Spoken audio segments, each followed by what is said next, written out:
अस्सलाम वालेकुम दोस्तों, मैं आपको परफेक्ट वेब सॉल्यूशंस की तरफ से जेंगो 2 की इस वीडियो ट्यूटोरियल सीरीज़ के पार्ट 38 में खुशामदीद कहता हूं। दोस्तों, मेरा नाम इमरान कासिम है और आज के जेंगो 2 के इस वीडियो ट्यूटोरियल में हम डेकोरेटर्स के बारे में सीखेंगे और देखेंगे कि डेकोरेटर्स क्या होते हैं, कैसे काम करते हैं और इनको हमें यूज़ करने के क्या एडवांटेजेस हैं। इससे पहले कि मैं इस वीडियो ट्यूटोरियल को स्टार्ट करूं, मैं आपसे रिक्वेस्ट करूंगा कि अगर आपने अभी तक हमारे YouTube channel perfect web solutions को सब्सक्राइब नहीं किया तो काइंडली इसको सब्सक्राइब ज़रूर कर लें और साथ में मौजूद जो बेल का नोटिफिकेशन आइकन है उसको प्रेस करना मत भूलिएगा, ताकि आपको हमारी आने वाली हर नई वीडियो या सीरीज़ की नोटिफिकेशंस मिलती रहें और आप उनसे अप टू डेट रह सकें। Thank you very much.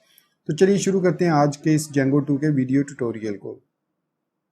दोस्तों, इस वक्त मैं जेंगो की डॉक्यूमेंटेशन पर मौजूद हूँ, docs.djangoproject.com और 2.2 के वर्जन पर मौजूद हूँ और हम इस सीरीज़ में 2.2 को ही देख रहे हैं। तो यहाँ पर मैं सर्च के अंदर डेकोरेटर्स टाइप कर देता हूँ। मैंने ऑलरेडी सर्च किया हुआ था इसको, तो यहाँ पर सर्च पे क्लिक करता हूँ। यहाँ पर हमें 59 रिजल्ट्स मिले हैं फॉर डेकोरेटर्स वर्ड और यहाँ पर जो टॉप पे आपको लिंक मिलेगा व्यू डेकोरेटर्स। बेसिकली जो डेकोरेटर्स होते हैं वो व्यूज़ के लिए होते हैं, क्योंकि हम यहाँ पर जब जेंगो के अंदर MVT की बात करते हैं तो हमारे पास मॉडल, व्यूज़ एंड टेम्पलेट्स होते हैं। व्यूज़ जो है वो मेन हमारे किस्म के, अगर MVC के का आपको पता हो, जिसमें कंट्रोलर जो है मेन एप्लीकेशन लॉजिक होती है जो कि हैंडल करती है मॉडल और व्यूज़ दोनों को। इसी तरीके से जेंगो के अंदर हमारे पास जो व्यूज़ हैं वो हैंडल करते हैं टेम्पलेट्स को और मॉडल्स को। हम डायरेक्टली ना मॉडल से कम्युनिकेट कर सकते हैं और ना व्यू से कम्युनिकेट कर सकते हैं। जो डेकोरेटर्स होते हैं वो व्यूज़ के लिए ही होते हैं और इसके अलावा हमारे पास जेंगो के अंदर एडमिन या ऑथेंटिकेशन से रिलेटेड भी काफ़ी सारे डेकोरेटर्स मौजूद। अब डेकोरेटर्स बेसिकली होते क्या हैं? मेन क्वेश्चन ये है कि डेकोरेटर्स क्या होते हैं। दोस्तों, जहन में रख लीजिए कि decorator is nothing more than a design pattern. ये एक डिजाइन पैटर्न है जिसको इस पर्पस के लिए यूज किया जाता है कि किसी भी क्लास या किसी भी फंक्शन को आप तब तक एग्जीक्यूट नहीं कर सकते जब तक वो डेकोरेटर उसको वेरीफाई नहीं कर लेता, उसको चेक नहीं कर लेता, तब तक वो फंक्शन, वो पर्टिकुलर क्लास आप एग्जीक्यूट नहीं कर सकते। अगर आपका बैकग्राउंड एंगुलर का हो या टाइप स्क्रिप्ट का हो, आपने सीखा हुआ उसको, तो उसमें आपने ज़रूर इन डेकोरेटर्स को देखा होगा जिनको लिखने के लिए हम @ सिंबल यूज़ करते हैं। सेम वही कॉन्सेप्ट जेंगो के अंदर भी मौजूद है। किसी भी मेथड के अंदर हम जो है वो उस मेथड के ऊपर @ और उसके बाद उस डेकोरेटर का नाम लिख सकते हैं और वो फिर डेकोरेटर काम करेगा उस पर्टिकुलर मेथड्स के लिए। लेकिन अगर आप किसी क्लास को डेकोरेट करना चाह रहे हैं, डेकोरेटर यूज़ करना चाह रहे हैं, तो उसका तरीका थोड़ा सा डिफरेंट है। लेकिन सबसे पहले हम देख लेते हैं फंक्शंस को, फिर हम उसके बाद क्लास वाले डेकोरेटर्स को भी देख लेंगे। यहाँ पर अब अगर हम आते हैं अपने इस VS कोड के अंदर, डॉक्यूमेंट अपने प्रोजेक्ट के अंदर, तो यहाँ पर हमारे पास DJ ब्लॉक का प्रोजेक्ट ओपन है और लास्ट वीडियो ट्यूटोरियल में हमने API की जो ऐप थी उसके अंदर एक डेकोरेटर यूज़ किया था, CSRF exempt, जो कि एक व्यू डेकोरेटर है फ्रॉम CSRF प्रोटेक्शन। हमने ये इसलिए यूज़ किया था कि जो पोस्ट रिक्वेस्ट होती हैं, जब हम पोस्ट के लिए पोस्ट रिक्वेस्ट मेथड जो सेंड करते हैं, तो अगर उसमें हमारे पास टोकन मौजूद ना हो, सिक्योरिटी टोकन, CSRF प्रोटेक्शन ना इनेबल हो, तो वो पोस्ट रिक्वेस्ट इनवैलिड हो जाती है और हमारा वो जो मेथड है उसको एक्सेप्ट नहीं करता। तो इसके लिए हमने @CSRF exempt यूज़ किया था। तो अब हमारा ये जो मेथड है डेव पोस्ट, ये पोस्ट रिक्वेस्ट को एक्सेप्ट करेगा विदाउट CSRF प्रोटेक्शन। ये एक हमने डेकोरेटर यूज़ किया था। डेकोरेटर्स को हम बिल्ट इन डेकोरेटर्स को इंपोर्ट करते हैं फ्रॉम पर्टिकुलर सेक्शन और फिर उस मेथड के ऊपर हम उसको एज अ CSRF exempt जो भी नाम है @ के साथ लिख देते हैं। तो अब सपोज मैं पोस्ट वाले ऐप की तरफ आता हूं, तो यहाँ पर हमारे पास व्यूज़ के अंदर एक क्लास की सूरत में डिफाइन है सारे जो भी जितने भी मेथड्स हैं। ये देखिए, क्लास इंडेक्स है, क्लास शो है, क्लास ऐड है, क्लास एडिट है। आपने देखा कि किस तरीके से हमने इसको यूज़ किया फॉर द फंक्शन, कि हमने सिंपली उसका नाम लिखा एंड इट विल वर्क। अगर इसके कोई पैरामीटर्स होंगे, अगर उसको कोई हमने पैरामीटर देनी हो, तो यहाँ पर ब्रैकेट्स के अंदर हम वो पैरामीटर्स देंगे और वो पैरामीटर उस पर्टिकुलर फंक्शन को पास हो जाएंगे। तो खैर एनीवेज, ये जो तरीका है ये है मेथड्स के लिए। लेकिन अगर जैसे आप देख सकते हैं कि हमारे पास ये व्यूज हैं, ये सारे के सारे क्लासेस हैं, ये सारी की सारी क्लासेस हैं। अब क्लासेस के लिए हम स्पेसिफिक अगर यूज करना चाहें डेकोरेटर, तो यहाँ पर आप क्लिक करेंगे सी डेकोरेटिंग द क्लास। सो इसको डेकोरेट करने के दो तरीके हैं। सबसे पहले हमें मेथड डेकोरेटर को इंपोर्ट करना होगा फ्रॉम जेंगो यूटिल्स डेकोरेटर से। सो हम इसको इंपोर्ट कर लेते हैं और यहाँ पर हम कहीं पर भी पेस्ट कर देते हैं। सो ये मेथड डेकोरेटर जो है लाजमी इंपोर्ट करना होता है for classes to get decorated. अब नेक्स्ट स्टेप में हम इसके अंदर जिस मेथड को टारगेट करेंगे उस मेथड के ऊपर हम @मेथड लिख के @मेथड डेकोरेटर, फिर उसका नेम लेके पैरामीटर, जैसे यहाँ पर अगर आप देखें तो यहाँ पर एक मेथड है डिस्पैच का। सो इसने डिस्पैच के मेथड को लिख दिया कि @मेथड डेकोरेटर लॉगिन रिक्वायर्ड। अब ये लॉगिन रिक्वायर्ड एक और जो है वो हमारे पास डेकोरेटर है। अब डेकोरेटर के अंदर हम एज एन आर्गूमेंट भी डेकोरेटर पास करेंगे। तो ये जो मेथड डेकोरेटर है ये एक ऐसा डेकोरेटर है जो डेकोरेटर को एक्सेप्ट करता है और फिर उस डेकोरेटर पर जो भी फंक्शन है उसको परफॉर्म करता है। सो इस तरीके से हम जो है वो इन डेकोरेटर्स को यूज कर सकते हैं। अब ये जो डेफ डिस्पैच फंक्शन है ये किसी भी टेम्पलेट व्यू जो हमारे पास, यहाँ पर हम फॉर्म व्यू यूज कर रहे हैं, यहाँ पर टेम्पलेट व्यू यूज कर रहे हैं, तो इसके अंदर जैसे ये गेट कॉन्टेक्स्ट डाटा, अब इस गेट कॉन्टेक्स्ट डाटा को हम यूज करना चाह रहे हैं कि ये जो गेट कॉन्टेक्स्ट डाटा ये लॉगिन जो यूजर हो सिर्फ उनके लिए काम करे, अदरवाइज वो काम ना करे। इसी तरीके से अगर ये हम देखते हैं क्लास इंडेक्स, तो इसके अंदर फॉर्म व्यू है और फॉर्म व्यू के अंदर हमारे पास अगर आप देखें तो कोई भी मेथड डेकोरेटर मौजूद नहीं है। तो बाय डिफॉल्ट इसके अंदर डिस्पैच का मेथड ये डिफॉल्ट होता है। सो अब चूंकि मैंने यहाँ पर डिस्पैच का मेथड क्रिएट नहीं किया हुआ जिस तरीके से इसने क्रिएट किया हुआ है, सो इसके लिए मैं क्या करूँगा, इस क्लास के ऊपर इसको ऐसे कॉपी करूँगा और यहाँ पर पेस्ट कर दूंगा। अब ये जो लॉगिन रिक्वायर्ड है इसको भी हमें इंपोर्ट करना होगा फ्रॉम django.contrib.auth.decorators import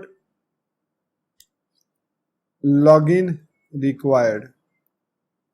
सो ये हमने इंपोर्ट कर लिया और यहाँ पर नेम दे दिया कि ये जब डिस्पैच होगा, ये यूआरएल ये जब इंडेक्स को डिस्पैच करेगा तो वो चेक करेगा कि यूजर लॉग्ड इन है या नहीं है।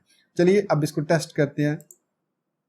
तो यहाँ पर मैं नेक्स्ट टैब पे ओपन कर लेता हूँ लोकल होस्ट 8000।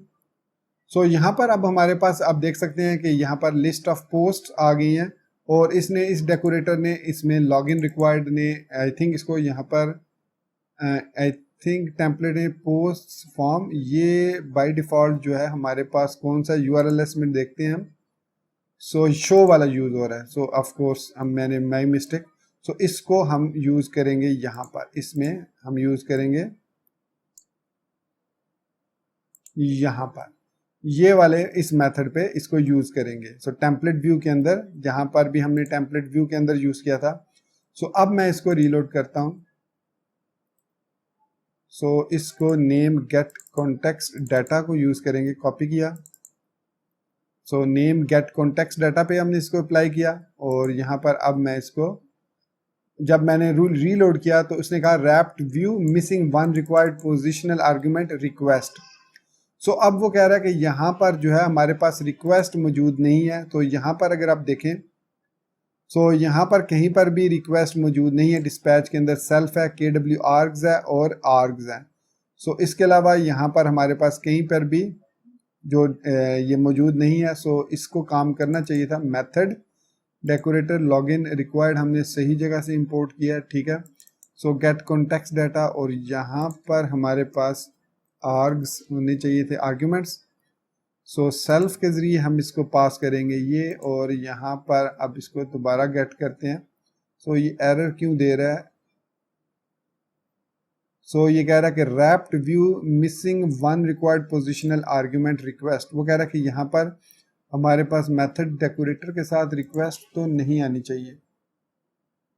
सो ऑथ से डेकोरेटर कॉन्ट्रिब ऑथ से डेकोरेटर्स और login required method decorator template view use generic से।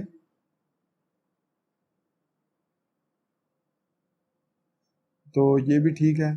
सो @मेथड, सो यहाँ पर डिस्पैच और यहाँ पर हमारे पास, चलिए हम इस मेथड को क्रिएट कर लेते हैं। और यहाँ पर इसको हम नाम दे देते हैं डिस्पैच का। सो ये हमने डिस्पैच का मेथड यहाँ पर क्रिएट किया और अब इसको रीलोड करते हैं। सो अब यहाँ पर वो कह रहा है कि list of post, no post found. अगर हम यहाँ से ऐड न्यू पोस्ट करते हैं तो ये भी काम कर रहा है, और इसको हम ये कर देते हैं add. So form invalid, form valid है, और इसके बाद इसमें हमारे पास है एंड फॉर्म इनवैलिड, और इसके साथ भी फॉर्म वैलिड के साथ भी। अब हम ये चाह रहे हैं कि इस क्रिएट व्यू के साथ हम फॉर्म पोस्ट फॉर्म और इसके साथ भी इसको यूज़ करें। सो इसको कॉपी किया, पेस्ट किया। एक्चुअली आई थिंक ये इसलिए काम कर रहा है कि मैं ऑलरेडी लॉग्ड इन हूँ। सो मैं यहाँ पर यूज़र स्लैश लॉग आउट करता हूँ। सो अब मैं लॉग्ड इन पे आ गया, तो अब मैं यहाँ पर रूट पे जाता हूँ। सो अब ये कह रहा है कि अब ये सही तरीके से काम कर रहा है। वो कह रहा है कि URL config accounts slash login. So it means ये जो लॉगिन रिक्वायर्ड है, इसको एक पैरामीटर, जो डिफ़ॉल्ट पैरामीटर आना चाहिए था, वो इसमें अवेलेबल नहीं है। So login URL is equal to slash user slash login हम दे देते हैं। तो दोबारा रूट पे आते हैं। सो अब उसने हमें यूज़र स्लैश लॉगिन पे रीडायरेक्ट कर दिया। अब जैसे मैं यहाँ पर लॉगिन हूँगा, ये मुझे प्रोफाइल पे रीडायरेक्ट कर देगा। सो प्रोफाइल से हम वापस अब जब मेन URL पर आएंगे तो अब ये फॉर्म जो है वो काम कर रहा है। सो इसी तरीके से अगर मैं यहाँ पर इसको लॉग आउट कर देता हूँ और अब मैं इसको एंड जाता हूँ रूट पे, तो ये मुझे रूट पे जाने ही नहीं देगा। अब मैं अगर यहाँ पर पोस्ट स्लैश ऐड पे क्लिक करता हूँ, so post, I think post slash add, it is view URLs में देखते हैं। सो पोस्ट स्लैश ऐड है, सो पोस्ट स्लैश ऐड।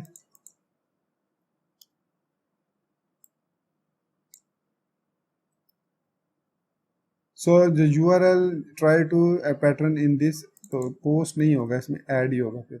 सो देखिए ऐड वाला जो मेथड है वो काम कर रहा है विदाउट लॉगिन। तो इसको भी हम कहते हैं कि यूज़र जब तक लॉगिन ना हो तो वो पोस्ट भी ऐड ना कर सके। तो इसको यहाँ से कॉपी करेंगे और इसको यहाँ पर पेस्ट कर देंगे। ठीक हो गया। अब मैं इसको दोबारा रीलोड करता हूँ। सो अब आपने देखा कि सिंपली इतना लिखने से उसने वापस हमें यूज़र लॉगिन स्क्रीन पर और फिर उसके बाद स्लैश ऐड पर वो नेक्स्ट कर देगा। अब चूंकि ये फीचर अभी हमने ऐड है, हमने खुद से इम्प्लीमेंट नहीं किया हुआ कि ऑटोमेटिकली वो नेक्स्ट को डिटेक्ट करे, फिर उसके बाद उस नेक्स्ट में जो भी हमने पैरामीटर्स दिया हुआ है उस पैरामीटर्स पर उसको रीडायरेक्ट कर दे। सो इसके लिए हमें एक छोटा सा कोड में चेंजिंग करनी पड़ेगी, वो अभी हम करते हैं। तो लेकिन हमने देखा कि अब हमारा जो डेकोरेटर है वो सही से काम कर रहा है और अब हम आसानी से ऐड पोस्ट कर रहे हैं। देखिए अब ऐड पोस्ट काम कर रहा है, ऑल दो कि हमें वापस उस पर जाना पड़ रहा है। तो चलिए अब देखते हैं क्विकली। इसी तरीके से एडिट हम कर सकते हैं। सो एडिट भी हम इसको लगा सकते हैं कि एडिट होने के लिए भी हमें डिस्पैच की ज़रूरत है। तो मैं यहाँ से डिस्पैच को आई थिंक ख़त्म भी कर देता हूँ, हमें ज़रूरत भी नहीं है इसकी, हमें इतना ही ज़रूरत है। तो इसके साथ ऐड के बाद, एडिट के बाद हमारे पास जो नेक्स्ट है वो है डिलीट। तो डिलीट के लिए भी और सेंड मेल का जो फीचर है उसके लिए भी हमें लॉगिन रिक्वायर्ड है। सो यहाँ पर अब हमने ये कर दिया है। सो ये जो है ये बेसिकली मेथड है, तो इसके लिए हमें फिर ज़रूरत नहीं है। तो हम यहाँ पर सिंपली इसको लॉगिन रिक्वायर्ड के तौर पर यूज़ कर सकते हैं इस तरीके से, क्योंकि ये एक मेथड है, क्लास नहीं है। सो इस तरीके से हम मेथड पे इसको ऐड कर सकते हैं। सो सेव किया हमने, तो यहाँ पर सक्सेसफुली अब हमारे जो ऐड वाले फीचर्स हैं से सारे काम कर रहे हैं। तो यूज़र स्लैश लॉग आउट हुआ। अब यूज़र अगर ऐड करेगा न्यू पोस्ट तो उसको लाजमी लॉगिन होना पड़ेगा। सो अब हम ये वाला फीचर इंप्लीमेंट करते हैं कि जो भी नेक्स्ट के अंदर URL अगर नेक्स्ट अवेलेबल हो हमारे पास तो उस पर हमें रीडायरेक्ट कर दें। तो नॉर्मली हमारा लॉगिन प्रोसेस कैसे काम करता है कि चाहे ये वो नेक्स्ट URL हो या ना हो, वो हमें प्रोफाइल पे रीडायरेक्ट कर रहा है। अगर यहाँ पर मैं अपने VS कोड में views.py में आता हूँ यूज़र वाली ऐप के, तो ये हमारा नॉर्मल प्रोसेस है कि जब पोस्ट रिक्वेस्ट आती है यूज़र नेम लेता है, पासवर्ड, और फिर उसको ऑथेंटिकेट करता है। अगर यूज़र अवेलेबल हो जाता है उसको, तो उसको वो रीडायरेक्ट कर देता है। यूज़र नेम अगर नन होता है तो इट मीन्स वो उसको लॉगिन पर वापस रीडायरेक्ट कर देगा विद एरर। अदरवाइज वो उसको ऑथोराइज कर देगा रिक्वेस्ट को और फिर रिटर्न कर देगा यूज़र प्रोफाइल पर। अब यहाँ पर हम ये लॉजिक लगाना चाह रहे हैं कि वो हमें स्टैटिक यूज़र प्रोफाइल पर रीडायरेक्ट ना करे, बल्कि इस क्यूरी स्ट्रिंग के अंदर जो भी नेक्स्ट के अंदर यूआरएल अगर आ रही है तो उस पर हमें रीडायरेक्ट कर दे। सो इसके लिए हमें सबसे पहले अपने लॉगिन व्यू टेम्पलेट के अंदर थोड़ी सी चेंजिंग करनी पड़ेगी। वो ये होगी कि ये जो हमारे पास स्टैटिक यूज़र स्लैश लॉगिन है इसको डायनामिक करना होगा। वो किस तरीके से, यहाँ पर हम इसको कहेंगे कि रिक्वेस्ट में से जो यूआरआई आ रही है उसको बिल्ड करो। सो बिल्ड, और इसमें हम जो है वो एब्सोल्यूट अंडरस्कोर यूआरआई। अब रिक्वेस्ट में हमारे पास एक मेथड है बिल्ड एब्सोल्यूट यूआरआई। अब वो क्या करता है कि ऑटोमेटिकली जो कुछ आपकी यूआरआई में करंट में होगा वो सारा हमारे इस एक्शन के अंदर ऑटोमेटिकली आ जाएगा। मैं इसको रीलोड, अभी अगर मैं यहाँ पर इसको इंस्पेक्ट एलिमेंट करूँ अगर यूज़र रजिस्टर को, तो आप देखेंगे कि इसमें हमारा जो स्टैटिक मेथड है वही लगा हुआ है। यहाँ पर आपको आई एम श्योर नज़र आ रहा होगा अभी, यहाँ पर स्लैश यूज़र स्लैश लॉगिन लगा हुआ है, लेकिन मैं ये चाह रहा हूँ कि अब ये पूरा एड्रेस इसके अंदर आ जाए ताकि हमें इस नेक्स्ट को फेच करने में आसानी हो। सो अब मैं अगर इस पेज को रीलोड करूँगा आफ्टर एडिंग दिस लाइन, ये लाइन ऐड करने के बाद, सो मैं इसको रीलोड करता हूँ। सो अब आपने देखा कि हमारी जो यूआरआई है वो चेंज हो चुकी है, बल्कि अपडेट हो चुकी है। अब इसके अंदर local host 8000 slash user slash login और क्वेश्चन मार्क फिर नेक्स्ट स्लैश ऐड आ चुका है। सो इट मीन्स अब हमने इस ऐड से क्यूरी बिल्ड करनी है इस नेक्स्ट के कीवर्ड से। सो वो कैसे करेंगे कि जब हमारी पास इधर पोस्ट रिक्वेस्ट में हमारे पास डाटा आएगा, सो सबसे पहले हमें उस क्यूरी स्ट्रिंग को गेट करना है। तो उसके लिए हमारे पास एक वेरिएबल ले लेते हैं स्ट्रिंग के नाम से, क्यू स्ट्रिंग के नाम से। Query string is equal to request dot meta और क्यूरी अंडरस्कोर स्ट्रिंग ले लेते हैं। सो ये क्या करेगा, ये क्यू स्ट्रिंग के वेरिएबल में मेटा में से जो इन्फॉर्मेशन है वो उठा के इधर सेव कर देगा। वो मेटा की इन्फॉर्मेशन होगी ये वाली slash user slash login question mark next is equal to add. So अब इसके नेक्स्ट स्टेप में हमें यहाँ पर एक मेथड चाहिए क्यूरी डिक्ट के नाम से। सो वो हम इंपोर्ट करेंगे from Django dot http import query dict. So ये हम http मेथड से क्यूरी डिक्ट को इंपोर्ट किया। अब इस क्यूरी डिक्ट से हम क्या करेंगे, इस क्यूरी स्ट्रिंग को एक डिक्शनरी में कन्वर्ट कर देंगे ताकि उसके जो जितने भी क्यूरीज की वैल्यूज़ हैं डिक्शनरी की वो तमाम की तमाम हमारे पास एक्सेसिबल हो जाएं। सो क्यूरी बिल्ड में हम इसको लिखेंगे क्यूरी डिक्ट और ब्रैकेट के अंदर हम पास कर देंगे क्यू स्ट्रिंग। अब इससे क्या होगा कि हमारे पास यहाँ पर क्यू स्ट्रिंग के अंदर जो क्यूरी स्ट्रिंग पूरा आ गया जो भी मैंने आपको दिखाया, इसमें हमारे पास आएगा slash user slash login question mark next is equal to currently slash add slash है। तो ये वाला इसके अंदर आ जाएगा। और जब हम इसको क्यूरी डिक्ट करेंगे तो ये हमारे पास एक क्यूरी डिक्ट का ऑब्जेक्ट बना देगा। सो ये हमारे पास क्यूरी डिक्ट के नाम से एक ऑब्जेक्ट बना देगा। इस क्यूरी डिक्ट के अंदर से अब हमने इस क्यू बिल्ड में सेव किया, तो यहाँ पर अब हम नेक्स्ट की वैल्यू को फेच करेंगे। सो यहाँ पर लिखेंगे क्यू बिल्ड डॉट और गेट, और यहाँ पर हमने उसका नेम दिया था नेक्स्ट, तो ये हमने फेच कर लिया। सो यहाँ पर अब नेक्स्ट के अंदर हमारे पास या तो क्यूरी बिल्ड से वो गेट आ जाएगा, या फिर हम ये करेंगे कि उसके अंदर या तो क्यू बिल्ड से गेट आ जाए, अदरवाइज अगर गेट नहीं मिलता तो यहाँ पर हम और नन कर देते हैं।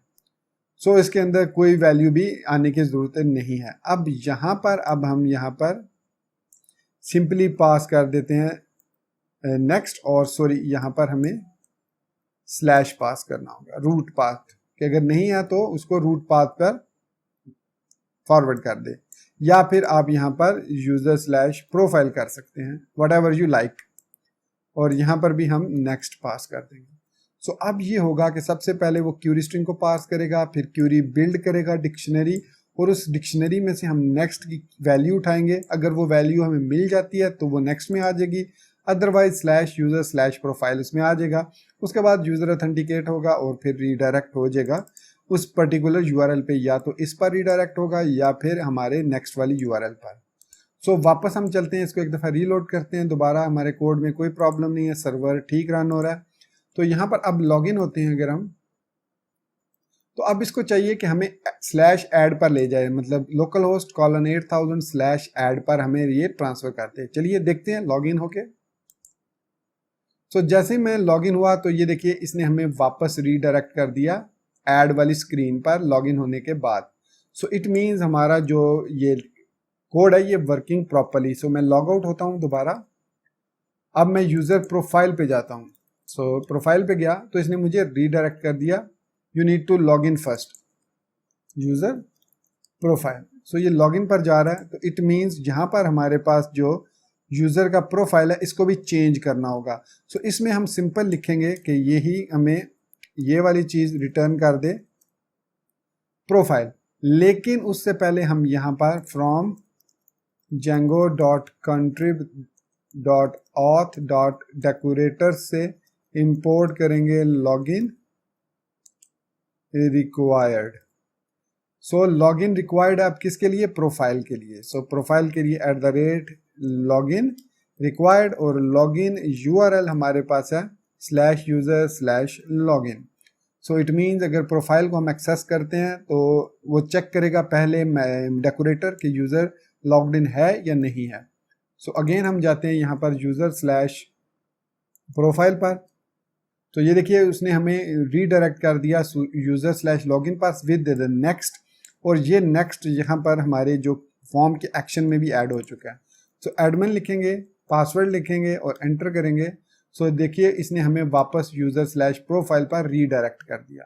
सो जिस भी URL को अगर हम एक्सेस करेंगे अब, तो उसको वो रीडायरेक्ट करेगा हमारा जो लॉगिन वाला ये जो कोड है, अब ये उसको सक्सेसफुली रीडायरेक्ट कर देगा उस पर्टिकुलर नेक्स्ट URL पर अगर वो इसमें अवेलेबल है। सपोज अगर वो अवेलेबल नहीं है, सपोज हम यहाँ पर अब user/login पर हैं अब, सो इसमें हमारा जो फॉर्म है इसमें सिंपली user/login लिखा हुआ होगा। सो ये देखिए अब user/login है।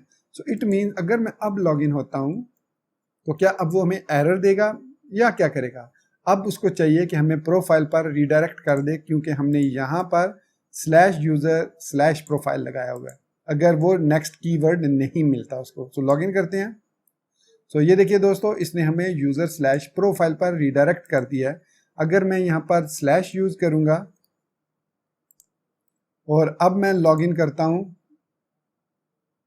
अब मैं एडमिन को दोबारा लॉगिन करता हूं पासवर्ड के साथ, और अब हमें वो उसने रूट पर रीडायरेक्ट कर दिया। सो ये है तरीका, प्रॉपर तरीका यूजर को रीडायरेक्ट करने का और यूजर का नेक्स्ट वेरिएबल को यूज करने का। तो सिंपली हमने क्यूरी डिक्ट की मदद से डिक्शनरी क्रिएट की, क्यूरी की, और उसमें से फिर गेट की नेक्स्ट वाली की को अगर मल्टीपल इसमें होंगी, जैसे नेक्स्ट के अलावा प्रीवियस भी हो सकती है, जो भी है वो उन तमाम को आप इस क्यू बिल्ड के बाद आप इसको गेट कर सकते हैं। सो दोस्तों ये वीडियो ट्यूटोरियल 20 मिनट से ज़्यादा हो चुका है, तो अब नेक्स्ट वीडियो ट्यूटोरियल में हम ये देखेंगे कि किस तरीके से हम कस्टम डेकोरेटर खुद क्रिएट कर सकते हैं। सो होपफुली इस वीडियो ट्यूटोरियल में आपको एक तो डेकोरेटर्स की समझ लग गई होगी, और इसके अलावा आपको ये भी समझ लगी होगी कि किस तरीके से हम क्यूरी स्ट्रिंग को बिल्ड करते हैं और उससे डाटा को फेच करते हैं। तो बेसिकली कस्टम डेकोरेटर बनाने का हमें ये एडवांटेज होगा कि अगर यूज़र लॉग्ड इन है तो हम लॉगिन और रजिस्टर को एक्सेस ना कर सकें। करंट सिनारियो में ये हो रहा है कि अगर तो यूज़र लॉग्ड इन है, अगर मैं ऐड पे जाता हूँ तो अगर तो यूज़र लॉग्ड इन है तो हमारा it means user logged in है। तो अब अगर अगेन मैं यूज़र लॉगिन पर जाता हूँ तो ये हमें इस यूज़र लॉगिन की स्क्रीन को ओपन करके दे रहा है। तो मैं रजिस्टर कर रहा हूँ, सो ये हमें इस पे वापस रीडायरेक्ट कर रहा है user/register। सो ये मैंने कंडीशनल लगाया हुआ है कि अगर तो यूज़र ऑथेंटिकेटेड है तो उसको रीडायरेक्ट कर दे। मैं इसको ख़त्म कर देता हूँ फॉर द टाइम बीइंग। सो ये हमारे पास है, अगर ऐड मैसेज सक्सेसफुली रजिस्टर। अब मैं इसको रीलोड करता हूँ user/register को। सो ये देखिए अब रजिस्टर की स्क्रीन ओपन हो रही है। नो डाउट यहाँ पर यूज़र लॉगिन शो कर रहा है, इट्स ओके, नो प्रॉब्लम। लेकिन जो चीज़ मैं समझाना चाह रहा हूँ नेक्स्ट वीडियो ट्यूटोरियल में वो ये हम देखेंगे कि यूज़र जब रजिस्टर को हम एक्सेस करें तो इसको चाहिए कि वो अगर यूज़र ऑलरेडी लॉग्ड इन है तो वो उसको वापस उसके प्रोफाइल पेज पर या जिस प्रोफाइल पर भी हम इसको जिस जगह पर भी रीडायरेक्ट करना चाहें उस पर वो उसको रीडायरेक्ट कर दे, हमें इस पर रजिस्टर पर रीडायरेक्ट ना करे या लॉगिन पर रीडायरेक्ट ना करे अगर यूज़र ऑलरेडी लॉग्ड इन है। अब ये जो डेकोरेटर है ये मौजूद नहीं है जेंगो के अंदर, इसको हम खुद बिल्ड करेंगे फ्रॉम स्क्रैच से नेक्स्ट वीडियो ट्यूटोरियल में। सो दोस्तों इसी बात के साथ मैं आपसे अब इजाज़त चाहूँगा, मिलते हैं नेक्स्ट वीडियो ट्यूटोरियल में। टिल देन चैनल को सब्सक्राइब करना, वीडियो को लाइक और शेयर करना और बेल आइकन दबाना बिल्कुल मत भूलिएगा। So guys, thank you very much for being with me till the end. Take care, good bye and अल्लाह हाफिज़।